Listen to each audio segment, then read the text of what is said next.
네, 오늘 함께 보실 하나님의 말씀은 전도서 9장 말씀임 8장 말씀입니다. 전도서 8장 9절에서 13절.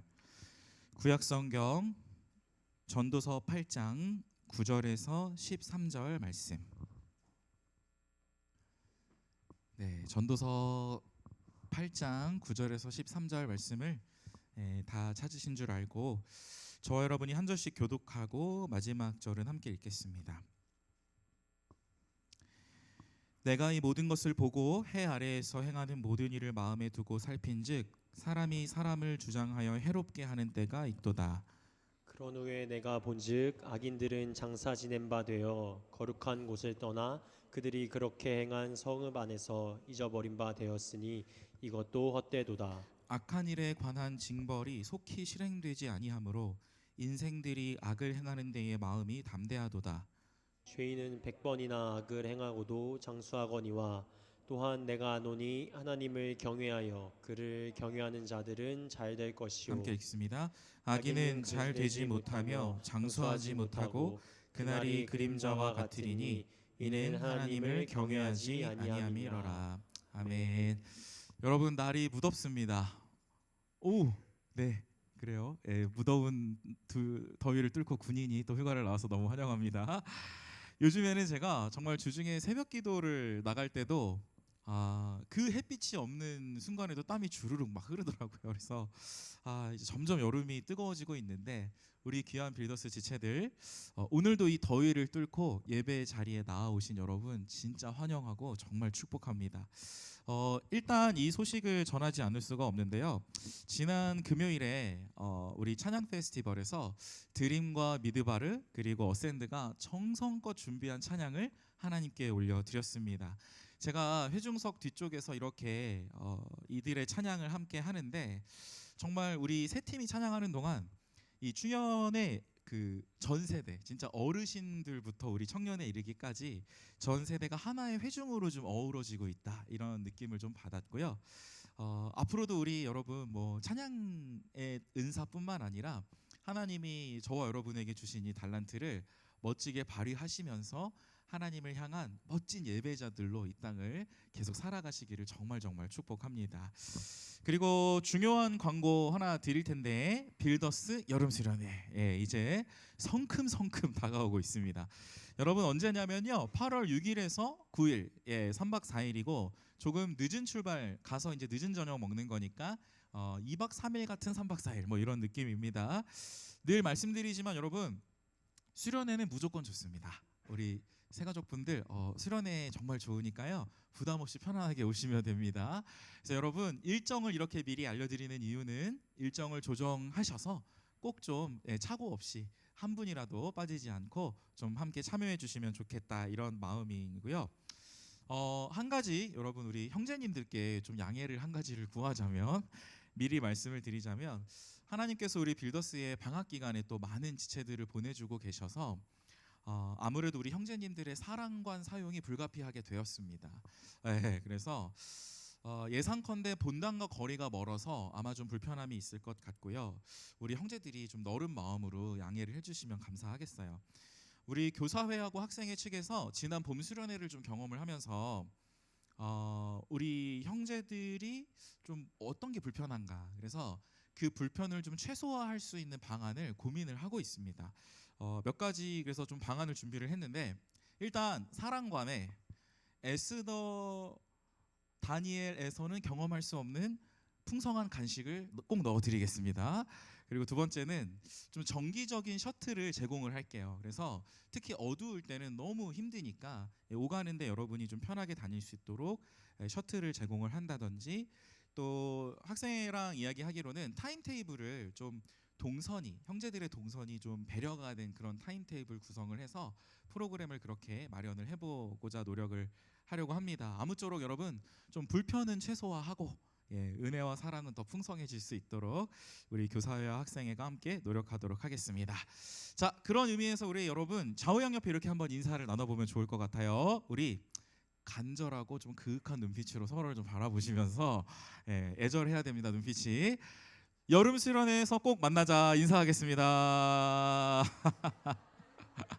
꼭 만나자. 네. 자, 제가 주중에 받은 카톡 하나 보여드리면서 설교를 시작을 할게요. 제가 뭐 당연히 이름은 가렸고요. 어느 통독 소그룹 나눔 밤입니다. 그래서 지금 새 가족들도 열심히 이제 성경 통독을 하고 계신데 우리 빌더스를 찾은 지 얼마 안 된 새 가족 중에 한 명이 단톡에 올려준 나눔이에요. 우리 뭐 매사 최선을 다해주는 우리 수진 팀장이 새 가족들 정말 귀한 나눔이 많다고 꼭 좀 새 가족들 위해서 기도해 달라고 하면서 저에게 이 나눔을 공유해 주었습니다. 제가 한번 그대로 읽어볼 텐데 이사야 본문이었던 것 같아요. 읽겠습니다. 성경을 처음 읽어서 그런지 고레스나 갈대아 같은 이름이 익숙하지 않고 누가 누구인지 헷갈리는 부분이 많았습니다. 내용도 어렵게 느껴졌지만 읽다 보니 꼭 특별한 사람이 아니어도 중요한 역할을 할 수 있다는 점이 인상적이었습니다. 여러분 좀 심상치가 않죠? 이제 다음 문장부터는 우리 기독교의 진리에 더 가까워지고 있는데요. 제가 계속 읽어볼게요. 그리고 이스라엘 사람들이 완벽하지 않았음에도 결국 다시 기회를 얻는다는 이야기를 보며 나도 실수해도 다시 시작할 수 있다는 용기를 조금은 얻은 것 같습니다. 아직 잘 이해는 안 되지만 앞으로 더 읽다 보면 이런 내용들이 익숙해질 것 같습니다. 여러분, 이스라엘이 죄 때문에 스스로 망가졌어도 결국 하나님이 다시 예수님을 통해서 기회를 주신다는 거. 이거 다른 말로 뭡니까? 복음 아닙니까? 복음, 그죠? 비록 성경을 처음 읽지만 통독을 통해서 스스로 복음에 가까워지는 이런 정말 귀한 나눔이었고요. 그리고 마지막 한 문장, 너무 멋짐이 폭발하는 문장 뭡니까? 완독입니다. 진짜 멋있습니다. 여러분, 우리 성경 통독은요 연말까지 계속 할 거고요. 우리 제자훈련 특별히 근본에 시작한 지체들, 지금 18명에 달하는 지체들로 제가 기억을 하는데 앞으로 10주가 넘는 기간 동안 우리 제자훈련으로 함께 할 텐데 특별히 여러분들이 좀 통독 소그룹에서 많은 좀 열심을 좀 감당해 주면 좋을 것 같습니다. 여러분이 올리는 그 완독을 통해서 다른 지체들도 또 이렇게 한 번 더 마음에 자극받고 성경을 같이 읽으면 좋겠고요. 저도 오늘 리빙 지저스 본문으로 잠언 지난주에 이어서 오늘 전도서 8장 여러분과 함께 나누도록 하겠습니다. 전도서는요 지혜자가 쓴 책입니다. 일반 사람이 아니고요 지혜자예요. 잠언이나 다른 성경도 물론 우리 인생에 지혜를 주는 책입니다만 전도서를 읽다 보면요 여러분 전도서 특유의 반짝반짝하는 가르침이 있어요. 그래서 전도서는 처음에는 조금 내용이 어려운 것 같은데 읽고 읽다 보면은 곱씹고 깊이 묵상하다 보면은 전도서이기에 더욱 특별하게 우리에게 다가오는 풍성한 위로와 격려가 있습니다. 그렇다면 전도서는 여러분 구체적으로 어떤 독특함이 있는 것일까요? 다른 성경과 똑같은 진리이면서도 한편으로 이 전도서의 지혜가 저와 여러분에게 더욱 반짝거리고 특별한 지혜가 되는 이유는 무엇일까요? 여러분 잘 들어주십시오. 그 이유는 바로 이 세상에 이해되지 않는 일들이 많다라는 거, 그거를 전도서 저자가 인정하고 있기 때문입니다. 전도서 저자는 우리 인생의 불가항력적인 어려움, 다른 말로 하면 내가 거스를래야 거스를 수 없었던 인생의 어려움, 그리고 때로 이해도 안 되고 해석도 안 되는 이런 깊은 슬픔이 성도들 가운데 있을 수 있다라는 것을 인정하고 있어요. 그리고 그런 성도들에게 섣부른 충고를 막 날리는 책이 결코 아닙니다. 여러분 우리가 신앙생활 하다 보면 언제 마음에 좀 상처를 입습니까? 이런 거 아니에요? 야, 네가 잘못해가지고 지금 너한테 그런 어려운 일이 생긴 거야. 야, 너의 믿음이 부족해서 지금 이 불행이 닥친 거야. 라는 말을 누군가에게 듣는 순간 우리의 마음에 너무나 큰 어려움이 생깁니다. 전도서는 독자들에게 이런 투박하고 거친 조언을 하는 책이 아니에요. 오히려 이 지혜자는 이 땅의 우리의 인생에는 원래 이해되지 않는 일들이 많이 일어난다. 그것을 인정하고 있고 그 토대 위에서 겸손하게 우리 인생에 무엇이 지혜가 될 수 있는가를 가르쳐주고 있습니다. 자, 그래서 8장 오늘 본문의 11절인데 11절을 한번 보면 악한 일에 관한 징벌이 속히 시행되지 않는다. 그래서 인생들이 악을 행하는데 마음이 담대하다. 여러분 이게 무슨 말입니까? 이 지혜자가 있잖아요. 지혜의 시선으로 세상을 이렇게 보고 있노라니 해석을 해보니까 어떤 사람이 잘못을 분명히 했는데 그 즉시 그 상응한 심판이 이루어지지 않는다는 거야. 이 세상을 보니까. 또 그 다음 12절과 14절도 마찬가지인데요. 12절에 보니까 100번이나 잘못을 행한 죄인이 오히려 장수, 여러분 오래 사는 거 아닙니까? 오래 사는 복을 누리는 경우가 있고요. 또 14절에 보니까 악인의 이러한 잘못 때문에 애꿎은 의인이 벌을 받기도 하고, 또 반대로 의인의 선한 행위 때문에 악인들이 상을 누리는 경우도 있다. 이게 우리의 인생이다 라고 전도서가 이야기를 하고 있는 거예요. 그러니 오늘 8장을 마감하는 17절에서 이런 우리의 수수께끼 같은 이런 인생에 대해서 전도자가 이렇게 토로합니다. 그래서 내가 이 하나님의 모든 행하시는 일들을 좀 살펴보니까 해 아래, 우리가 사는 이 땅이죠, 이 땅에서 행해지는 일을 나 같은 사람이 능히 다 알기가 어렵더라. 지혜자조차도 자기가 이 땅에서 일어나는 모든 일을 다 완벽하게 해석할 수 없다라는 거, 그거는 온전히 하나님의 영역이라는 것을 겸손하게 인정하고 있습니다. 여러분, 사실 이런 의문들은요, 저와 여러분 역시 신앙생활을 하면서 한 번쯤은 품어봤음직합니다. 왜 악한 사람들이 더 편안하게 떵떵거리며 사는 것 같지? 왜 나는 잘못한 게 없는데 이런 불행을 지금 겪어야만 하는 것인가? 심지어 어떤 청년들은요, 이런 의문들이 너무 오래 마음에 자리 잡고 이것이 제때에 시원하게 좀 풀리지 않은 나머지 신앙생활의 열정을 잃어버리는 경우도 제가 종종 보았습니다. 그런데 오늘 전도서 저자가, 여러분, 이 위대한 지혜자가 우리의 이런 의문과 질문을 모른 척하지 않는다는 거예요. 그런 의문과 질문이 있을 수 있는 게 인생이라는 것을 이 지혜자도 인정하고 있다라는 겁니다. 이렇게 우리와 같은 공감대를 가진 지혜자가 있기 때문에 전도서의 말씀이 저와 여러분에게 위로와 격려가 되는 거예요. 아, 성경의 지혜자도 나와 같은 해결되지 않는 질문이 있었구나. 비범하고 탁월한 지혜를 가졌다는 이 지혜자도 나와 같이 인생이 잘 해석되지 않을 때가 있었구나. 이렇게 우리와 공감대를 지닌 전도서의 지혜자이기 때문에 오늘 우리에게 더 적실하고 소중한 진리의 말씀으로 전도서가 다가옵니다. 자, 그렇다면 이제 이 지혜자로부터 우리가 배울 수 있는 인생의 탁월한 지혜를 한번 살펴보도록 하겠습니다. 여러분, 좋은 일일 수도 있고요, 좀 애석한 일일 수도 있는데 우리의 인생은 계속됩니다. 시간은 누구에게나 똑같이 흐르고요, 우리는 좋든 싫든 이 청년의 때를 하루하루 계속 살아가야 해요. 그래서 그런 녹록치 않은 환경 속에서 이 청년의 때를 살아가는 저와 여러분에게 오늘 지혜자는 전도서 8장 말씀을 통해서 이렇게 이야기하는 거예요. 다 이해되는 인생이 아닐지라도 우리 인생이 꼭 갖추어야 하는 지혜가 두 가지 있다라. 자, 첫 번째 지혜는 이겁니다. 하나님을 경외하는 자는 주님의 때에 반드시 상을 받는다. 이 믿음을 이해하고 받아들이고 있고 포기하지 않는 것이 굉장히 중요하다라는 겁니다. 우리 오늘 본문 12절과 13절 두 절을 함께 읽도록 하겠습니다. 시작.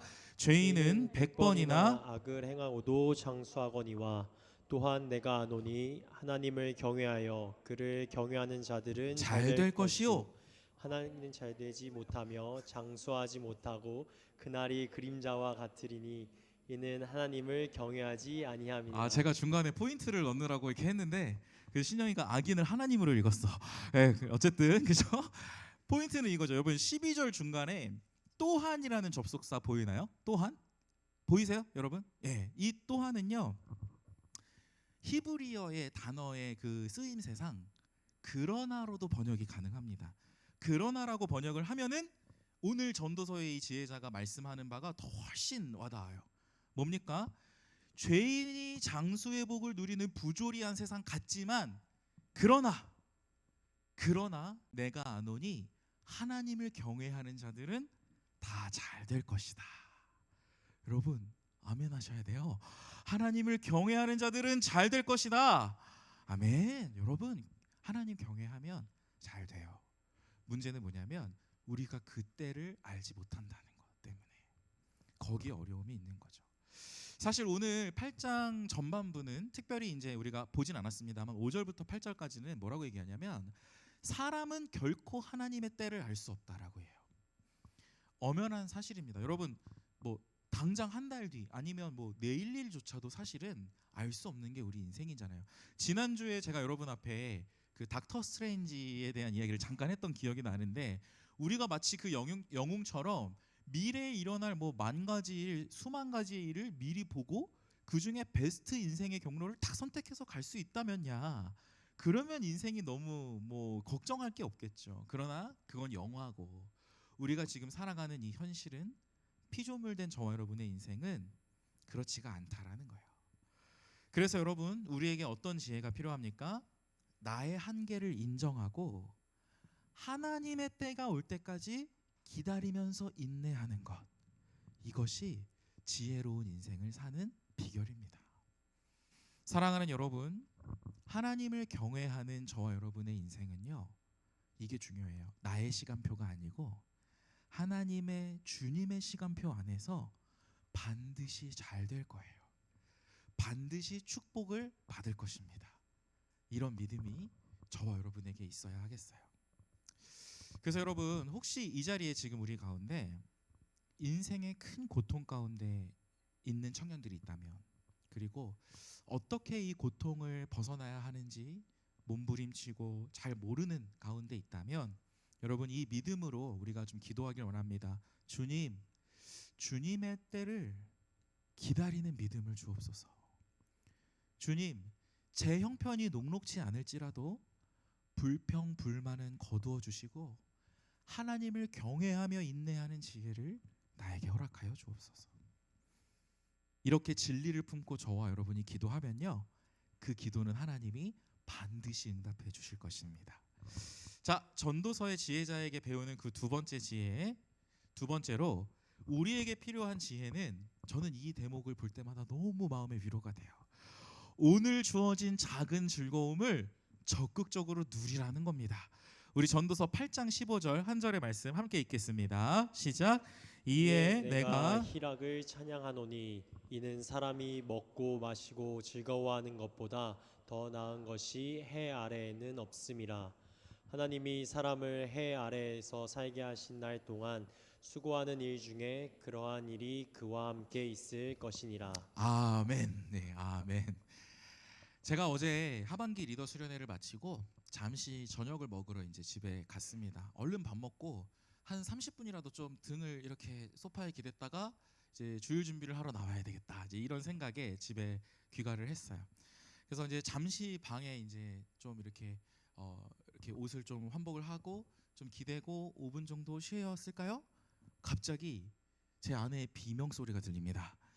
이게 무슨 소린가 하고 깜짝 놀라서 가보니까 저희 첫째 딸 수정이가 욕실에서 넘어진 거예요. 동생이랑 장난치면서 이제 목욕하려고 이제 목욕물 받고 막 바닥에 물 떨어지고 했는데 동생이랑 이렇게 누가 먼저 목욕탕에 빨리 들어가냐 막 하고 막 달려가다가 언니가 막 이기긴 이겼는데 목욕탕에 들어가자마자 발라당 뒤로 넘어진 거야. 그래서 쿵 하는 소리가 났고요. 요 옆 뒤통수에 탁구공만하게 부어오르기 시작했습니다. 외관으로 봤을 때도 이게 동그란 게 이렇게 부어오르니까 너무 놀랐어요. 예, 저 아내가 너무 놀랐고, 이 수정이 스스로도 좀 당황이 됐는지 처음에는 안 울다가 이제 정신을 차리고서 울기 시작합니다. 근데 그때부터 물어봐요. 자꾸 엄마한테, 아빠한테 무슨 일이 있었던 거예요? 기억이 안 나요. 그래서 수정아, 오늘 아침에 저기 어디 갔다 왔잖아. 기억 안 나? 기억 안 나요.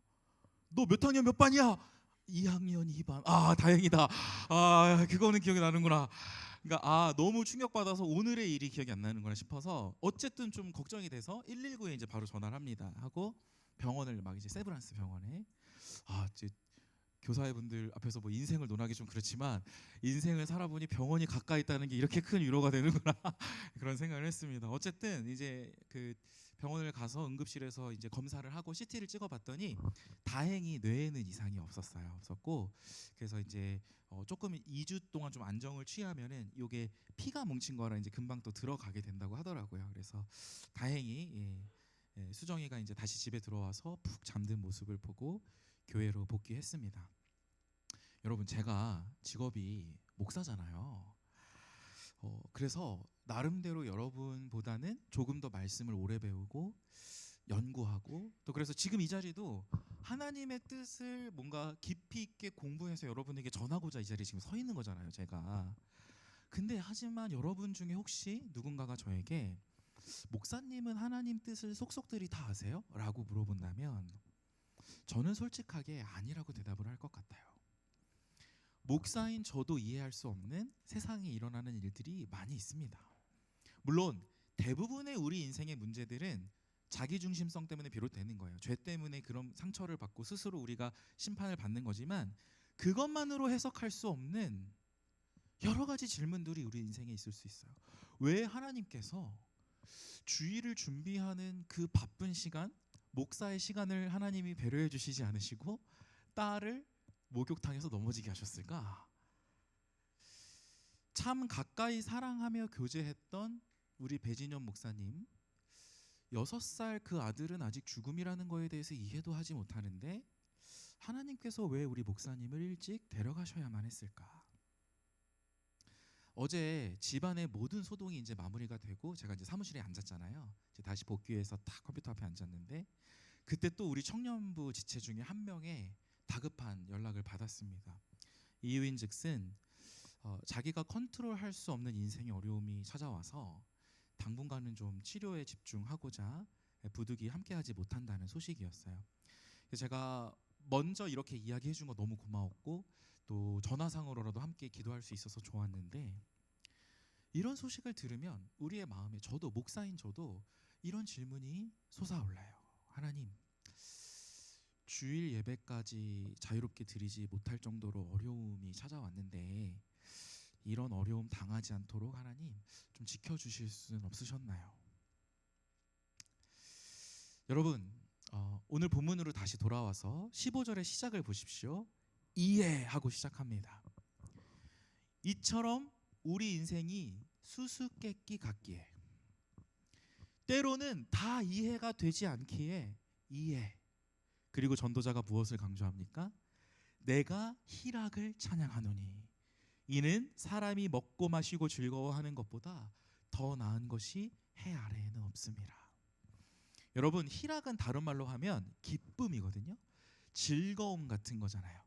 하나님을 경외하며 사랑하는 사람들과 함께 어우러져서 어쩐지 어둡더라, 먹고 마시는 즐거움을 적극적으로 추구하는 것이 인생의 지혜라고 오늘 전도서는 강조하고 있는 거예요. 여러분, 당연히 단순한 쾌락주의 같은 걸 말하는 건 아닙니다. 그저 만약에 우리 인생의 제일의 목표가 쾌락을 탐닉하는 것이 되면은 그런 습관은 분명히 우리의 육체와 내면을 상하게 해요. 그 쾌락에 잡아먹힙니다. 그러나 오늘 15절의 의미는 이거예요. 우리가 살다 보면 거친 파도도 만나고 이해되지 않는 큰 암초에 걸려서 어려운 때를 지날 때가 있는데, 그러나 그때마저도 그 인생 가운데에도 분명 하나님이 주신 인생의 선물들이 있다. 그러니 그 선물들을 통한 일상의 기쁨을 적극적으로 찾고 그 기쁨들을 찾아 누리라는 것입니다.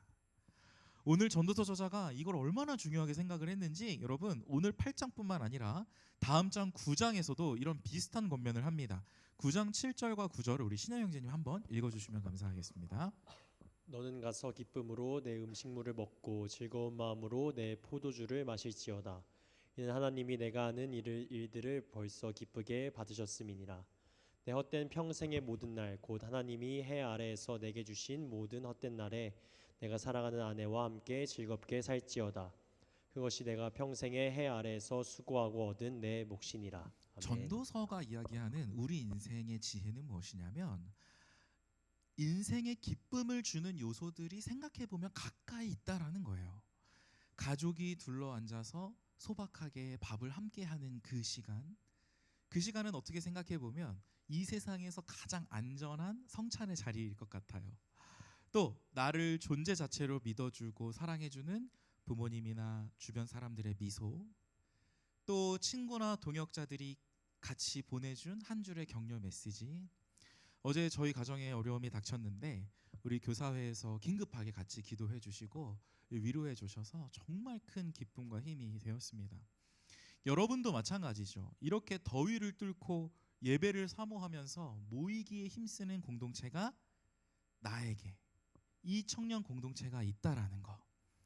이것 또한 우리가 다시 일어설 수 있는 힘을 얻게 하는 하나님이 우리 인생에 두신 놀라운 선물들이라고 우리는 생각할 수 있겠어요.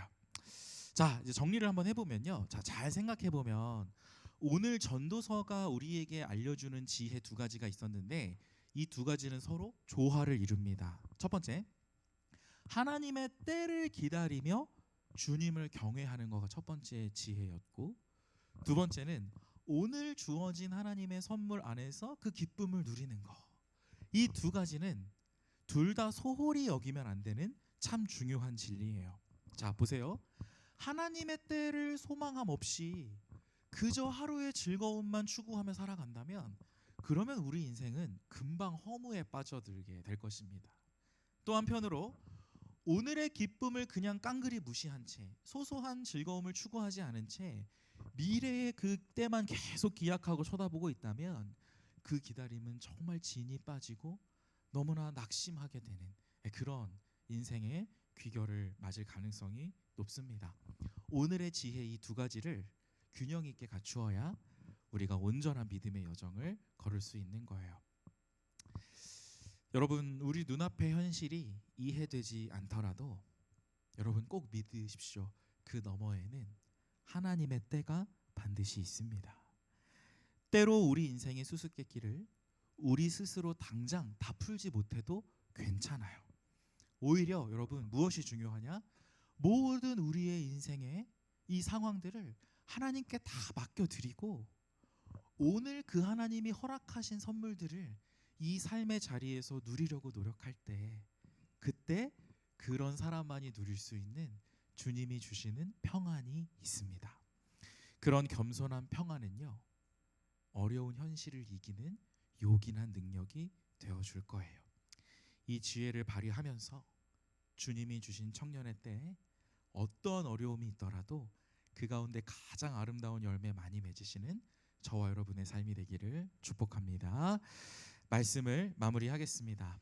사랑하는 빌더스 여러분, 오늘 하나님께 혹시 왜라는 질문을 가득 품고 이 자리에 앉아있는 지체들 계십니까? 스스로 받아들여지지 않는 인생의 험악한 때를 사는 청년들 혹시 이 가운데 있습니까?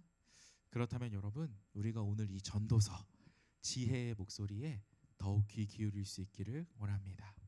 우리 스스로는 해석되지 않는 인생의 때를 지내고 있을지라도 그 너머에 여러분 모든 불합리, 불균형이 바로잡히는 하나님의 때가 반드시 있음을 믿는 그 지혜가 필요하고, 또 한편으로는 우리 스스로 인생의 모든 수수께끼를 풀 수 없음을 인정하고 도리어 오늘 하나님이 우리 일상에 주신 소중한 즐거움들을 누리면서 염려보다는 기쁨으로 오늘에 주어진 하루를 살아가는 지혜, 이 전도서의 지혜를 통해 우리에게 주어진 이 소중한 청년의 때 매 순간 넉넉히 승리하시는 우리 빌더스 모든 지체들 되시기를 간절히 소망합니다.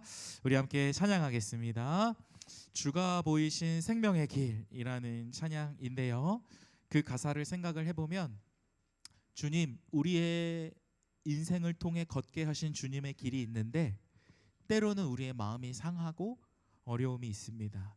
그러나 우리를 포기하지 마시고 이 때를 인내하게 하셔서 끝까지 이 길을 걸어가게 하셔서 열매 맺으시고 우리 인생을 정금과 같이 다듬어 가시는 그 주님의 은혜를 평생 경험케 하옵소서. 여러분, 이 가사의 고백인데 이 가사의 고백에 우리의 마음을 담아서 오늘 들은 말씀을 좀 우리의 인생에 적용하면서 같이 찬양하겠습니다.